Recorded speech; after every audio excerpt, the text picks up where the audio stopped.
Today, we want to do a quick walkthrough of your Message Center. To navigate to your Message Center, click on the Admin tab at the top of your page. In the Admin portal, there are two ways to access the Message Center. One is on the left side of your screen, and the other is the tab in the middle of the screen. Once you're in the Message Center, you will see a dashboard where you can track all of the communication that goes out of lineup.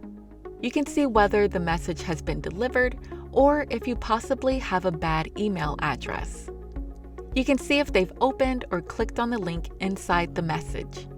You can also search for specific email addresses to see messages to a specific person.